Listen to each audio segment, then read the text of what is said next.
Hello students, कल के lecture में हमने डिस्कस करे थे कोऑर्डिनेट ज्योमेट्री के क्वेश्चंस जो कि 1 या फिर 2 मार्क्स में आते हैं। अब हम डिस्कस करेंगे वो क्वेश्चन जो कि 4 मार्क्स के आते हैं और काफ़ी इंपॉर्टेंट है। उनमें से देखो, जो ये पहला क्वेश्चन है ये वही सेक्शन फार्मूला वाला है, विभाजन सूत्र वाला। इसमें कहता है कि बिंदु ये -3, 10 और 6 -8 को मिलाने वाले रेखाखंड को ये बिंदु आपको दिया हुआ है, ये किस अनुपात में विभाजित करता है। तो आपको अनुपात पूछा गया है, यानी आपको M1 रेशियो M2 पूछा गया है। तो in what ratio does the points -1, 6 divides the line segment joining the points -3, 10 and 6 -8। तो आपको रेशियो निकालना है। तो हमें पता था फॉर्मूले से, जो हमारा M1 अगर M1 रेशियो M2 में अगर डिवाइड करता था, हम मान लेते थे M1 M2 रेशियो है, और आपके जो पॉइंट्स होते थे, पहला पॉइंट आप ले लेते थे उनमें से, आप जो गिवन है पहला पॉइंट 3 और 10 ले लीजिए, और दूसरा पॉइंट मान लीजिए 6 और -8 है। फिर वहाँ से हम पॉइंट हमें पता था, हमें वो जो सी पॉइंट उनके बीच में पता चलता था वो x और y होता था, जो कि इस बार हमें दिया हुआ है -1 एंड 6, सी की वैल्यू हमें गिवन है। तो इस तरीके से ये हमारा है ए, इनके बीच में कहीं सी है और यहाँ बी है। आपको ये रेशियो नहीं पता है, पर हम मान लेंगे M1 और M2 है, पर हमें अभी रेशियो दिया नहीं है। बट हमें ये वाला पॉइंट जो कि x और y मानते थे, ये -1 एंड 6 गिवन है, और ए और बी की वैल्यू तो गिवन है ही, -3 एंड 10 एंड 6 एंड -8। तो अब फॉर्मूला वही लगेगा, बट हम किस तरीके से उसे करेंगे। तो क्या होता था, x और y की वैल्यू क्या होती थी, x और y की वैल्यू होती थी विभाजन सूत्र से m1x2 प्लस m2x1 अपॉन में m1 plus m2 and m1y2 plus m2y1 upon में m1 प्लस m2। वैल्यूज़ रख दो जो जो पता है। x की वैल्यू हमें पता है -1, इसकी वैल्यू है 6, -1 एंड 6। m1 की वैल्यू नहीं पता, तो m1 ऐसे ही आएगा। x2, इन दोनों पॉइंट्स में से इसे x1 y1 मान लेंगे, और इस वाले को x2 y2, किसी को भी मान सकते हैं, ऐसा कोई रेस्ट्रिक्शन नहीं है। सो x2 इज 6, तो 6 से मल्टीप्लाई कर देंगे, प्लस m2 के साथ आ जाएगा x1 दैट इज -3, अपॉन में आ जाएगा m1 प्लस m2 जो कि हमें पता नहीं है। फिर यहाँ आएगा m1 के साथ आएगा y2 and y2 is -8, plus m2 के साथ y1 है आपका 10, और अपॉन में आ जाएगा, ये को मिला मत देना ऐसे, ये अलग है, और अपॉन में है m1 प्लस m2। अब क्या करेंगे, अब देखो इनको करेंगे ऑन कंपेयरिंग बोथ साइड, हम करेंगे कंपेयर। अदरवाइज़ हम m1 और m2 की वैल्यू हमें नहीं पता है, तो हम इसे आगे सॉल्व नहीं कर सकते, बट हम कंपेयर कर सकते हैं, क्योंकि यहाँ से जो फर्स्ट x कोऑर्डिनेट है वो इस पहले वाले के इक्वल, और जो सेकंड y कोऑर्डिनेट है वो इस y कोऑर्डिनेट के बराबर आएगा, क्योंकि इससे हम इनकी वैल्यूज़ ही तो निकालते थे, बट हमें वैल्यूज़ पता है। तो हम पहले वाले को इस पहले वाले के और सेकेंड वाले को सेकेंड वाले के इक्वल रख के फिर कंपेयर करके m1 और m2 की वैल्यू को फाइंड करेंगे। तो ऑन कंपेयरिंग बोथ साइड्स, ये कह सकते हैं दोनों ओर तुलना करने पर,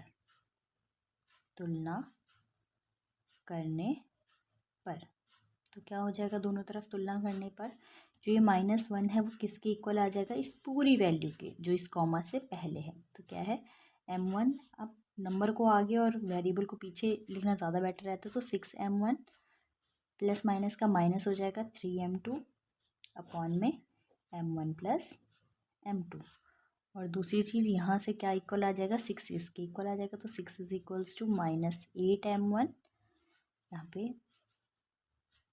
10m2 अपॉन में m1 प्लस m2। चाहे तो इस तरीके से लाइन डाल सकते हैं, यहाँ से ये यहाँ मल्टीप्लाई में आ जाएगा -1 के साथ, तो m1 प्लस m2, नहीं पूरी टर्म यहाँ ले गए हम मल्टीप्लाई में, तो 6m1 -3m2। वैसे एक से कंपेयर करके भी हो जाता है, बट दोनों से चेक करेंगे सेम आंसर आ रहा है या नहीं।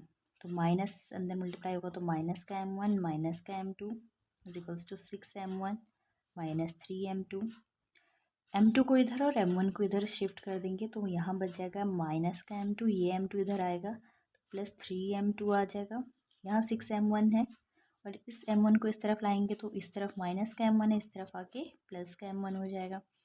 प्लस माइनस का माइनस, 3 में से बन गया 2m2। यहाँ से 6 और 1 7m1। और अब हमें क्योंकि रेशियो निकालना है m1 रेशियो m2, या हम ये भी बोल सकते हैं m1/m2 हमें फाइंड करना है। रेशियो को इस तरीके से भी लिख सकते हैं। तो m1, यहाँ m1 तो है ही, अगर इस m2 को मैं इसके अपॉन में ले जा लूँ तो m1/m2 की वैल्यू मिल जाएगी। तो मैंने क्या किया, m1 को यहीं रहने दिया और इस m2 को अपॉन में ले गई। तो m2 को ले गई तो 2 तो यहीं बचा, बाद बाकी 7 को यहाँ m1 के साथ मल्टीप्लाई में था, इधर ले जाऊँगी तो डिवाइड में। तो m1 रेशियो m2 या m1/m2 की वैल्यू क्या आई, 2/7। It means m1 ratio m2 इस तरीके से भी लिख सकते हैं। कितना आ जाएगा, 2/7। तो एक ही से करके इनफ है, एक ही से करके भी आपका आंसर आ सकता है। ये आपका आंसर है, बट अब चेक करने के लिए यहाँ से भी देखेंगे तो आंसर सेम ही आएगा। तो यहाँ ये पूरा का पूरा यहाँ मल्टीप्लाई हो जाएगा, m1 + m2 is equals to -8m1 + 10m2। अंदर मल्टीप्लाई कर देंगे तो 6m1 + 6m2 is equals to -8m1 + 10m2। m1 वाली वैल्यू को इधर ले आएंगे तो 6m1 यहाँ था, ये 8m1 माइनस का था, इधर आके प्लस का 8m1 हो जाएगा। यहाँ 10m2 तो ऐसे ही रहा और इस 6m2 को इस तरफ माइनस का है, इधर ले जाएंगे, सॉरी इस तरफ प्लस का इधर ले जाएंगे तो माइनस का m2। ऐसा क्यों करते हैं, लाइक टर्म्स को साथ रखने के लिए, ताकि हम उन्हें सॉल्व कर सकें। तो ये प्लस हो जाएगा 6 and 8 14m1 is equal to 10 - 6 is 4m2। Now वही m1 यहाँ है, m2 को इसके अपॉन में ले आओ यहाँ से, तो यहाँ कितना बचा 4 और यहाँ से 14 इसके अपॉन में चला जाएगा। 2 के टेबल से 2 2 जा 4, 2 7 जा 14। तो m1/m2 कितना आ गया, 2/7, जो कि सेम आया है। इट मीन्स जो m1 रेशियो m2 की वैल्यू आई है वो 2/7 आई है। तो ये है आपका 4 मार्क्स का क्वेश्चन और काफ़ी इजी है। Okay students, so question number 2 है, यदि बिंदु m3 6 -2 और -3 4 संरेखी हों तो m का मान ज्ञात करना है। तो आपको क्या दिया है, 3 पॉइंट दिए हुए हैं और वो संरेखी दिए हुए हैं और आपको m का मान निकालना है। उनमें से x कोऑर्डिनेट की वैल्यू है m, तो उसकी आपको मान निकालना है। तो if the points m3 6 -2 -3 4 are collinear then find the value of m।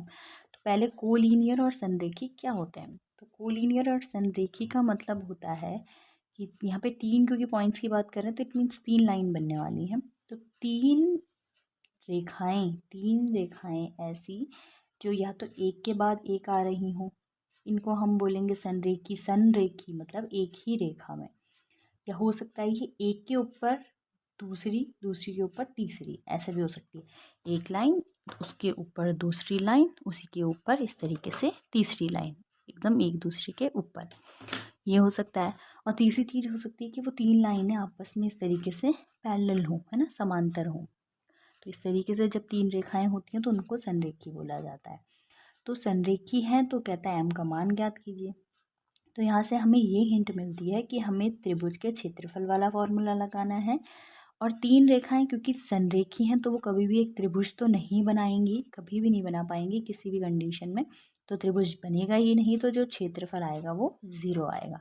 तो इसी चीज़ का हम यहाँ पे यूज़ करते हैं। कभी भी संरेखी दी हो और आपको वैल्यू निकालनी हो तो समझ जाना ट्राइंगल वाला फॉर्मूला लगना, उसका एरिया वाला। तो सबसे पहले आपको x1 y1 क्या गिवन है, पहला पॉइंट को x1 y1 मान लेंगे तो m और 3 आ जाएगा। दूसरे पॉइंट को x2 y2 मान लेते हैं तो x2 y2 की वैल्यू क्या आ जाएगी, वो आ जाएगी आपके 6 और -2। और x3 y3 की वैल्यू क्या आ जाएगी, वो आ जाएगी आपकी -3 और 4। और दूसरी चीज़ क्या है कि संरेखी है, तो यानी त्रिभुज का क्षेत्रफल का फॉर्मूला लगने वाला है। तो त्रिभुज का क्षेत्रफल क्या होता है त्रिभुज का क्षेत्रफल?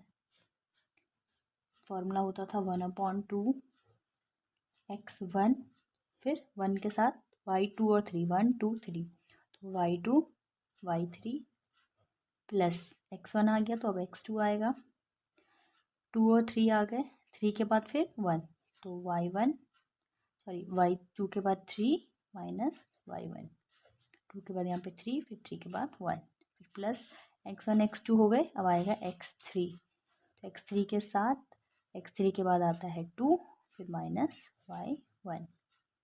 ओके स्टूडेंट्स, एक बार फॉर्मूला चेक कर लेना। ओके स्टूडेंट्स, तो यहाँ पे y1 और y2 है। उसके बाद हमें कहा है त्रिभुज का क्षेत्रफल, और त्रिभुज का क्षेत्रफल हमने कहा है संरेखी है बिंदु, तो यानी क्षेत्रफल आएगा 0।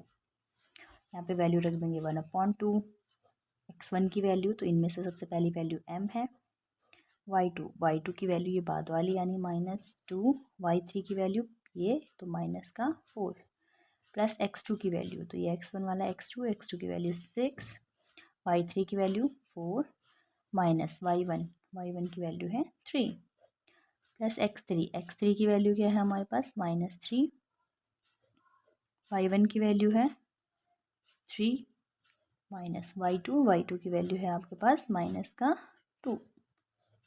ये 2 यहाँ मल्टीप्लाई में जाके 0 बन जाएगा, 0 से मल्टीप्लाई होके यहाँ बच जाएगा m इंटू माइनस माइनस का प्लस 6, 4 और 2 6, माइनस का 6 प्लस ये 6 है, 4 माइनस 3 हो जाएगा 1, यहाँ पे प्लस माइनस का माइनस बन जाएगा 3, और 3 और 2 5 हो जाएंगे ऐड करके, तो इंटू में 5, तो 0 इज इक्वल्स टू -6 आगे लिख देते हैं, फिर होगा 6 1 जा 6, यहाँ पे हो जाएगा -5 3 जा 15, तो 0 is equals to -6m, plus minus का माइनस, 15 में से 6 गए तो बचे 9, तो माइनस का 9, माइनस का इसलिए क्योंकि 15 बड़ा है, बड़ी वैल्यू और उसके साथ माइनस साइन है।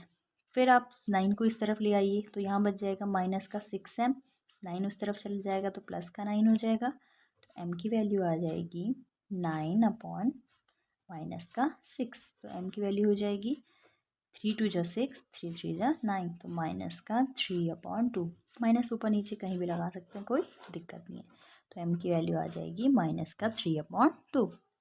ओके स्टूडेंट्स, अब देखो जो नेक्स्ट क्वेश्चन है उसमें फिर से वही दिया है कि 3 बिंदु दिए हैं आपको, एक है XY, एक है 1 2, एक है 7 0, और आपको कहता है ये संरेखी हैं, तो फिर आपको प्रूव करना है कि x + 3y = 7 आता है। तो क्योंकि आपको फिर से संरेखी या कोलिनियर दिए हुए हैं, इट मीन्स आपने फिर से जैसी संरेखी दिखे और 3 पॉइंट्स दिखे, इट मीन्स आपको एरिया ऑफ ट्राइंगल 0 के इक्वल पुट कर देना है, फॉर्मूला लगा के वैल्यूज़ को पुट कर देनी है, फिर कुछ ना कुछ कंडीशन ऐसी बनेंगी कि जो प्रूविंग है आपकी वो आ जाएगी। तो पहले x1 y1 z1 ले लेते हैं, तो x1 y1 की वैल्यू आ जाएगी 1 और 2, x2 y2 की वैल्यू आ जाएगी आपकी सेकेंड पॉइंट जो कि है आपका, सॉरी ये वाला पॉइंट आपका x एंड y था, है ना, ये x और y था, ये वाला 1 और 2 है,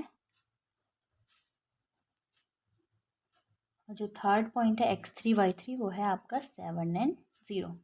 अब इसको ट्राइंगल के एरिया वाले फॉर्मूले में रखेंगे और देखेंगे। तो त्रिभुज का क्षेत्रफल कितना होता है? त्रिभुज का क्षेत्रफल 1/2 x1 फिर y2 minus y3 plus x2 y1 minus y3 minus y1 plus x3 y1 minus y2। Okay students, formula एक बार चेक कर लेना, उसके बाद रखना। अब आपको क्या करना है, इसके बाद वैल्यूज़ को पुट कर देना है इसमें। सो त्रिभुज का क्षेत्रफल क्योंकि संरेखी पॉइंट्स का है तो 0 रख देंगे, ये आ जाएगा 1/2। x1 की वैल्यू, x1 की जगह पे x है तो आप सिंपल x पुट कर देंगे। y2 की वैल्यू है 2 माइनस y3 की वैल्यू है 0 प्लस x2 की वैल्यू है 1, y3 की वैल्यू है 0 माइनस y1 की वैल्यू है y प्लस x3 की वैल्यू कितनी है 7 इंटू y1 की वैल्यू है y माइनस y2 की वैल्यू है 2। ये 2 यहाँ जाके 0 के साथ मल्टीप्लाई होकर 0 बन जाएगा, यहाँ बच जाएगा 2 और 2 इंटू एक्स, 2x आ जाएगा, है ना। ये तो यहाँ जाके 0 हो गया, ठीक है, तो इसको हट गया और यहाँ ये 2 इंटू 2 माइनस 0 2 बच जाएगा, 2 इंटू एक्स 2x हो गया। फिर यहाँ पे प्लस प्लस माइनस का माइनस आएगा और minus Y into 1 is minus Y, है ना। और यहाँ पे प्लस 7 वाई के साथ मल्टीप्लाई होगा तो 7y प्लस माइनस का माइनस, 7 2 जा 14, ये 7 अंदर मल्टीप्लाई हो गया। So 0 is equals to 2x plus minus का minus y plus 7y minus का 14। So 0 is equals to 2x plus minus का माइनस होगा, 7y में से 1y, क्योंकि इसका तो मल्टीप्लाई में कुछ नहीं है तो 1 होगा, तो 7 में से 1, नंबर में से नंबर और वेरिएबल वैसे ही रह जाता है तो y तो ऐसे ही आ जाएगा। 7 में से 1 माइनस और ये प्लस माइनस का माइनस, 7 में से 1 गया 6, 7 बड़ा है तो प्लस का, यहाँ पे माइनस का 14 आ जाएगा। अब क्योंकि हमें इस तरीके से हमारा आगे, अब इससे ज़्यादा कुछ नहीं कर सकते, बट हमें इसको प्रूव करना है x plus 3y is equals to 7 के इक्वल, तो यानी x के साथ जो मल्टीप्लाई में नंबर है वो नहीं होना चाहिए। तो हमें दिख रहा है वैसे भी यहाँ से 2 कॉमन आ सकता है, तो ये हो जाएगा 2 कॉमन ले लेंगे तो आ जाएगा, यहाँ बच जाएगा x, यहाँ हो जाएगा 6 को लिख सकते थे 3 इंटू 2, 3 2 जा 6 हो सकता है, तो 2 तो बाहर ले लिया तो अंदर 3 बच जाएगा, तो 3y माइनस 14 को लिख सकते हैं 7 इंटू 2, तो 2 तो बाहर चला गया तो अंदर बच गया 7। ये 2 0 के अपॉन में गया और 0 के अपॉन में जाके ये भी 0 बन गया, तो यहाँ बच गया x प्लस 3y माइनस का 7। प्रूविंग में हमें ये लाना है बस 7 इक्वल टू के उस तरफ और पॉजिटिव हो गया, तो यहाँ भी ये कर देंगे, 7 को इस तरफ ला देंगे, तो यहाँ बच जाएगा x प्लस 3y और 7 इस तरफ है, इस तरफ ले आएंगे तो ये पॉजिटिव का 7 हो जाएगा, और यही आपको प्रूव करना था, तो हैंस प्रूव। ओके स्टूडेंट्स, जो नेक्स्ट क्वेश्चन है उसमें है कि बिंदु a -2 और b 2 और 8 को जोड़ने वाले रेखाखंड AB को 4 बराबर भागों में विभाजित करने वाले बिंदुओं के निर्देशांक ज्ञात कीजिए, यानी find the coordinates of the point which divide the line segment joining a -2 2 and b 2 8 into 4 equal parts. यानी आपको क्या है, 2015 में आया है ये, आपको एक लाइन सेगमेंट गिवन है, एक रेखाखंड आपको दिया गया है, मान लो पहला पॉइंट इसका ए है, दूसरा बी है, ए की वैल्यू आपको गिवन है -2 एंड 2, माना नहीं है, दिया ही है एक्चुअली, और बी की वैल्यू है 2 एंड 8। फिर कहता है कि ये 4 बराबर भागों में विभाजित हो रही है, यानी इसके 4 इक्वल पार्ट्स है, 1 2 3 एंड 4, तो 4 इक्वल पार्ट्स हैं। कुछ वैल्यूज़ मान लेते हैं, इसकी सी, इसकी डी और इसकी ई मान लेते हैं। फिर आपको क्या करना है, इन सारे पॉइंट्स की वैल्यू निकालनी है, सी की भी, डी की भी और ई की भी। तो किस तरीके से निकालेंगे, तो इसके 2-3 तरीके हो सकते हैं, जो सबसे आई थिंक बेटर तरीका है, सबसे बेस्ट तरीका है वो ये है कि पहले आप डी के कोऑर्डिनेट्स निकाल दें। डी के कोऑर्डिनेट कैसे निकालें, ये इसको मिड पॉइंट मान सकते हैं हम, क्योंकि यहाँ देखो ए से डी तक कितने टुकड़े आ रहे हैं, 1 और 2, और डी से लेके बी तक भी 2 1 और 2, और ये हमें पता है हर पार्ट इक्वल है, इक्वल 2 पार्ट यहाँ तक आए और यहाँ तक भी इक्वल 2 पार्ट आए, यानी ये डिस्टेंस और ये डिस्टेंस इक्वल है। और जब ये डिस्टेंस और ये पूरी डिस्टेंस इक्वल होती है तो हमें पता है जो ये पॉइंट होता है वो कैसा पॉइंट होता है, मिड पॉइंट होता है, यानी मध्य बिंदु होता है। जब ये दूरी और ये दूरी बराबर आ गई तो ये वाला जो बिंदु आया है वो आपका मध्य बिंदु आया है। तो जब ये मध्य बिंदु आ गया तो मध्य बिंदु का फॉर्मूला लगा करके हम इसका मान निकाल सकते हैं। हमने जब पहला क्वेश्चन उसमें डिस्कस किया था तो हमने कहा था कि मध्य बिंदु के निर्देशांक का जो फॉर्मूला होता है वो क्या होता है, वो होता है x1 प्लस x2 अपॉन में 2 और y1 प्लस y2 अपॉन में 2। सीधे सीधे हम m1 m2 ना ले करके 1 1 मान लेते थे, फिर उनको करते थे, फिर सॉल्व करके इतना ही आता था तो डायरेक्ट हम इस फॉर्मूले को अप्लाई कर सकते। पहले डी का निकाल लेंगे, डी के कोऑर्डिनेट्स निकाल देंगे, जब डी की वैल्यूज़ मिल जाएंगी तो डी और इसको लेते हुए इसको इसका मध्य बिंदु, क्योंकि ये और ये डिस्टेंस तो इक्वल है, ये वाली और ये वाली दूरी बराबर है, तो हम सी को ए और डी का मध्य बिंदु मानते हुए सी के निर्देशांक निकाल देंगे। इसी तरीके से डी और बी के बीच में ये और ये जो सारी दूरियां हैं ये बराबर हैं, तो ये मानते हुए तो ये और ये दूरी बराबर है, तो ई मतलब इन दोनों का मध्य बिंदु है, इन दोनों से बराबर दूरी पे, तो इस पे मध्य बिंदु का फॉर्मूला लगा करके इसके भी निर्देशांक निकाल देंगे। तो पहले डी के निकालेंगे, फिर सी के और फिर ई का।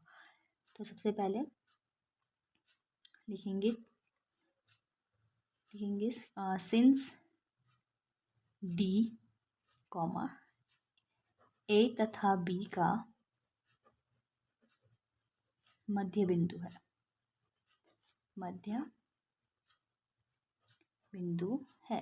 तो ये हम मान लेते हैं कि डी इन दोनों का मध्य बिंदु है।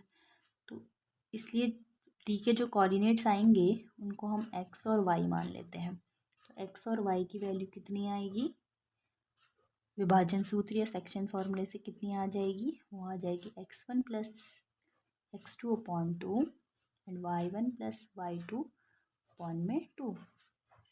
वैल्यू रख दो तो x और y की मान कितना आएगा, x1 और x2 कौन है, ये पहली और ये लास्ट की वैल्यूज। तो x1 हो गया आपका -2 प्लस x2 हो गया आपका बाद वाली वैल्यू और अपॉन में 2, y1 हो गया आपकी ये वाली वैल्यू 2 और प्लस y2 हो गया आपका 8 अपॉन में 2।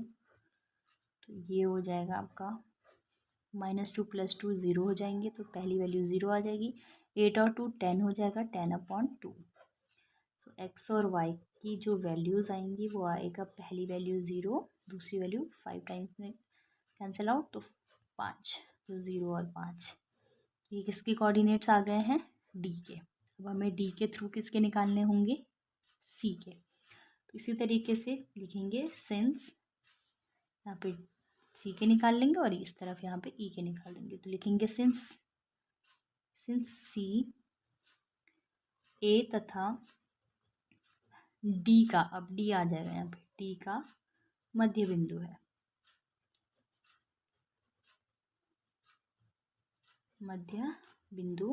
ये इनका मध्य बिंदु है। तो क्या हो जाएगा,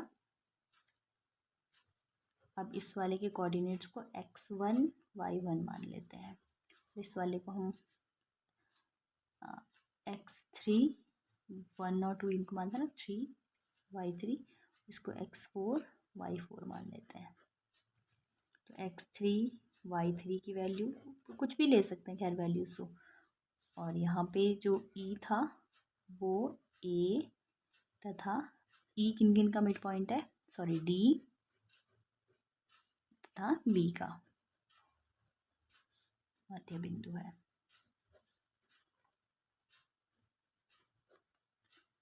जिस तरीके से इधर लगाएंगे उसी तरीके से जैसे यहाँ पे लगाया मध्य बिंदु वाला फॉर्मूला लगा के फाइंड कर लेंगे। तो x3 y3 यानी c के कोऑर्डिनेट्स कितना आ जाएंगे, तो -2 x की वैल्यू, और x की वैल्यू कितनी आई थी 0, तो +0 अपॉन में 2, y1 यानी 2 प्लस इसकी वैल्यू y की वैल्यू है ना, d के लिए करनी है और d की वैल्यू y है, तो y की वैल्यू रखेंगे 5 अपॉन में 2। तो इनकी वैल्यू कितनी आ जाएगी x3 और y3 की,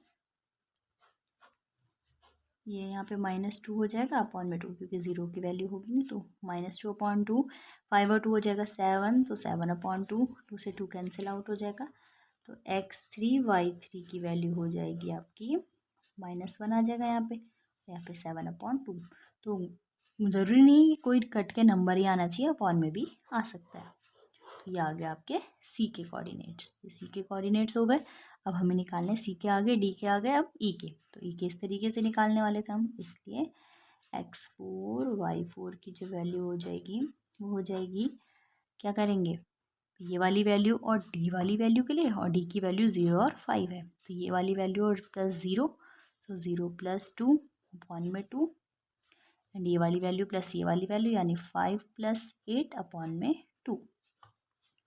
तो यानी x4 y4 की वैल्यू आ जाएगी आपकी 2/2, 0 की तो कोई वैल्यू है नहीं, तो 2/2 बच जाएगा, यहाँ 5 और 8 हो जाएंगे। सो 5 और 8 हो जाएंगे आपके 13, सो 13/2, 2 से 2 कैंसिल आउट 1, तो x4 y4 की वैल्यू आ जाएगी आपकी यहाँ पे 1, यहाँ पे 13/2 बच गया है। ये वाले कोऑर्डिनेट हो गए ई के। लास्ट में लिख देंगे जो जो निकाले हैं, अतः सी जो इसकी वैल्यू है y3 और x3 मानी थी हमने, और वो आई है -1 और 7/2। डी के कोऑर्डिनेट्स x और y माने थे जो कि 0 और 5 आए थे, और ई को क्या माना था हमने, x4 y4 जो कि 1 13/2 है। बस लास्ट में एक बार इस तरीके से लिख के आंसर लिख सकते हैं। ओके स्टूडेंट्स, तो इस तरीके के क्वेश्चन आते हैं, कभी वो 3 पार्ट्स में बोल देता है, 3 इक्वल पार्ट्स में डिवाइड है, तो तब भी हम इसी तरीके से कर सकते हैं, पहले एक पॉइंट को निकाले, फिर दूसरे को, फिर तीसरे को, बारी बारी से निकाल सकते हैं। ओके स्टूडेंट्स, अब जो नेक्स्ट क्वेश्चन है वो है कि उस चतुर्भुज का क्षेत्रफल ज्ञात कीजिए जिसके शीर्ष इसी क्रम में मतलब लाइन वाइज, अगर इसको ए फिर बी फिर सी और फिर डी रिस्पेक्टिवली आप मानेंगे। तो find the area of the quadrilateral whose vertices taken in order are -4 -2 -3 -5 3 -2 and 2 3। आपको एरिया ऑफ अ क्वाड्रिलेटरल, एक चतुर्भुज का क्षेत्रफल निकालना है। तो मान लेते हैं वो चतुर्भुज ये है, कैसा भी हो सकता है ना, ज़रूरी नहीं है कि वो पैरेललोग्राम हो या स्क्वायर हो, कैसा भी हो सकता है, बस 4 भुजाएं होनी चाहिए। ये हो गया आपका, ये इसको ए मान लो, इसको बी, इसको सी और इसको D. A B C D आपको गिवन है और इनकी वैल्यूज़ भी गिवन है। ए की वैल्यू है -4 -2, बी की वैल्यू है -3 -5, सी की वैल्यू है 3 -2 और डी की वैल्यू है 2 3। तो A B C D cycle wise लेते हैं, ए यहाँ से लिया है तो बी से लिया, तो फिर इसके बाद सी यहाँ, ये नहीं ए बी और सी यहाँ नहीं, साइकिल वाइज है ना, एक के बाद एक लेते हैं। तो ये आपको दिया है, तो इसमें कुछ नहीं करना है। आप बोलोगे आपने तो एरिया ऑफ ट्रायंगल बताया था, एरिया ऑफ क्वाड्रिलेटरल दिया, एरिया ऑफ त्रिभुज का क्षेत्रफल बताया था, चतुर्भुज का तो बताया नहीं था। तो वेरी इजी, इसकी किसी भी एक डायगोनल यानी किसी भी एक विकर्ण को मिला देते हैं, चाहे तो ये वाला मिला दो चाहे ये वाला, एक को मिला दो, अब 2 त्रिभुज बन गए, एक ये हो गया एक ये, दोनों को अलग अलग निकाल के बाद में ऐड कर सकते हैं। तो पहले एक त्रिभुज का निकाल देंगे, फिर इधर त्रिभुज का क्षेत्रफल निकाल देंगे और फिर उन दोनों को ऐड कर देंगे। तो सबसे पहले हम निकाल लेते हैं त्रिभुज ए डी बी का क्षेत्रफल। तो त्रिभुज ए डी बी का क्षेत्रफल कितना आ जाएगा, क्षेत्रफल का formula 1/2 x1 y2 - y3 plus x2 y3 - y1 plus x3 y1 - y2। Formula है, वैल्यूज रख दो, 1/2 x1। तो ए डी बी में तो ये ए वाला आपका x1 का काम करेगा, ये वाला b का, और ये तो लाइन वाइज ही लेना उनको है ना, ये तो ऊपर वाला ट्रायंगल का ले रहे हैं। तो a की वैल्यू हो जाएगी -4, y2 की वैल्यू हो जाएगी b वाले की, या फिर d वाले किसी को भी ले सकते हो, तो d वाले को बीच में है तो इसी से ले सकते हैं। तो d की वैल्यू, तो y2 वाले की वैल्यू तो कितनी आ जाएगी 3, माइनस y3 वाले की वैल्यू यानी -5 है तो ये +5 हो जाएगा, प्लस x2, इस वाले में फर्स्ट रैंक इसको दी, सेकंड रैंक इसको और थर्ड इसको दे दी। तो x2 तो 2 वाला ये है तो x की वैल्यू 2, y3 3 वाला ये है तो फिर 3 के साथ y वाला -5, माइनस y1 तो 1 वाली रैंक इसकी है और इसके साथ y वाला -2 तो ये +2 हो जाएगा, प्लस x3 थर्ड वाली रैंक इसकी है तो -3, y1 1 वाली रैंक इसकी है सो -2 माइनस y2 कौन है आपका 2 वाला ये है और 3, इस तरीके से आ जाएगा। फिर क्या करेंगे 1/2 -4 इंटू 5 और 3 8 प्लस 2, ये है -5 + 2, प्लस माइनस का माइनस, 5 में से 2 गए 3 बचेगा और -5 बड़ा है तो फिर माइनस का 3 बचेगा, सो -3 बच जाएगा, प्लस माइनस का -3 और माइनस का प्लस हो जाएगा 3 और 2 5, तो माइनस का 5, 1/2 इंटू 8 4 जा 32, तो प्लस माइनस का माइनस, 3 2 जा 6, माइनस का प्लस, 5 3 जा 15, तो कितना आ जाएगा 1/2 इंटू माइनस का प्लस होगा 32 और 6 38, वो भी माइनस के और प्लस 15, तो ये आ जाएगा 1/2 इंटू 38 प्लस माइनस का माइनस, 8 में से 5 गए 3 और 3 में से 1 गए 2, 8 में से 5 गए 3, 3 में से 1 गया 2 और माइनस का है तो माइनस में आ जाएगा, यानी कि माइनस का 23/2। क्योंकि ये एक एरिया है किसी चीज़ का तो एरिया नेगेटिव नहीं आता, तो हम इसे पॉजिटिव में ले सकते हैं। तो ट्रायंगल ADB का क्षेत्रफल कितना आ जाएगा, ये आ जाएगा माइनस का 23/2। क्योंकि ये एरिया है तो ये किस में आएगा, वर्ग मात्रक में, स्क्वायर में आता है ना, और मात्रक यानी कोई भी यूनिट हो सकती है, फिर वो आपको डिपेंड करता है डिस्टेंस आपकी मीटर में है, सेंटीमीटर में है, किलोमीटर में, तो वर्ग मात्रक। ये आ गया इस वाले ट्रायंगल का। इसी तरीके से नीचे वाले ट्रायंगल का भी एरिया निकालेंगे, तो निकाल लेते हैं ट्रायंगल DCB का, ट्रायंगल DCB का क्षेत्रफल is equal to formula 1/2 x1 y2 minus y3 x2। इसको थोड़ा ध्यान से करना, अगर आप x2 y1 में इनमें कहीं गड़बड़ी कर दे तो, या यहाँ कहीं गड़बड़ी कर दे तो प्लस माइनस की, फिर सारा गलत हो जाएगा, तो थोड़ा पेशेंस के साथ करना। इसके लिए हम ये कर सकते हैं कि हमारे इनको नंबरिंग दे देते हैं। देखो D सबसे पहले है तो D वाले को 1 नंबरिंग दे देते हैं, C वाला बाद में है उसको सेकंड नंबरिंग दे देते हैं, और B वाला लास्ट में है तो उसको थर्ड नंबरिंग दे देते हैं। अब x1 y1 x1 x2 y2 y3 x1 x2 x3 y1 y2 y3 इस तरीके से हम लेंगे। तो वैल्यूज़ रख देते हैं 1/2 x1 है तो 1 नंबरिंग इसकी है, इसके साथ x वाला जो है, अब जो पहले वाली जो आपने नंबरिंग दी थी वो हटा देंगे, तो 1 वाला इसको लेंगे अब, तो x1 हो जाएगा 2 y2 2 वाले में y की वैल्यू -2 -3 3 वाले में y की वैल्यू प्लस x2 की वैल्यू क्या है आपके 2 वाले में x की वैल्यू 3 y3 की वैल्यू y3 वाले में y की वैल्यू -1 वाले में y की वैल्यू 3 प्लस x3 यानी 3 वाले में x की वैल्यू -3 y1 1 वाले में y की वैल्यू 3 और -2 वाले में y की वैल्यू प्लस का 2, तो ये आ जाएगा 1/2 2 इंटू प्लस माइनस का माइनस हो जाएगा, 5 में से 2 गए 3 पर 5 बड़ा है तो प्लस का 3 प्लस यहाँ पे है 3 माइनस माइनस का प्लस हो जाएगा 5 और 3 8 आएंगे, लेकिन माइनस का है तो माइनस का 8 प्लस माइनस का माइनस हो जाएगा 3 और 2 5, तो बिल्कुल भी प्लस माइनस की गड़बड़ी मत करना वरना गड़बड़ हो जाएगी। 3 2 जा 6 प्लस माइनस का माइनस 8 3 जा 24 माइनस 5 3 जा 15, तो ये आ जाएगा 1/2। देखो ये माइनस माइनस 6 यहाँ पे आ जाएगा, माइनस माइनस का प्लस हो जाएगा, लेकिन साइन तो माइनस का ही आएगा, और प्लस करेंगे तो 5 और 4 9 हो जाएंगे, 3 और 1 4 हो जाएगा, तो 5 4 9 2 और 1 3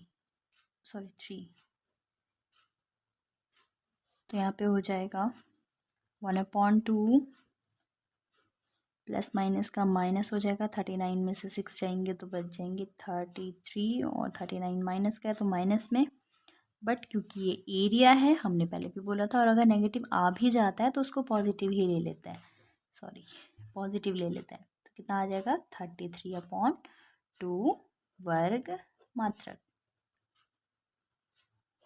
इतना आया।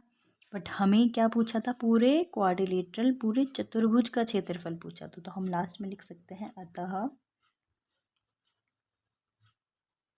चतुर्भुज ABCD का क्षेत्रफल कितना हो जाएगा, इस वाले ट्रायंगल का क्षेत्रफल, ट्रायंगल ADB का क्षेत्रफल प्लस ट्रायंगल DCB का क्षेत्रफल, तो दोनों को ऐड कर दो, इसकी वैल्यू है 23/2, इसकी वैल्यू है 33/2, दोनों को ऐड कर देंगे तो 3 और 3 6 3 और 2 5 3 और 3 6 2, तो ये हो जाएगा हाफ कर दो 56 का 28, ये हो जाएगा 28 वर्ग मात्रक। तो दैट इज़ योर आंसर। तो इस तरीके के क्वेश्चन पेपर में आते हैं। क्वाड्रिलेटरल वाला भी ये पूछ लेता है क्योंकि इसमें ट्रायंगल वाला भी लग जाता है और दो दो आ जाता है, तो 4 मार्क्स में लॉन्ग में ये पूछ सकता है, 5 में भी पूछ सकता है इस वाले को। Okay students, thank you.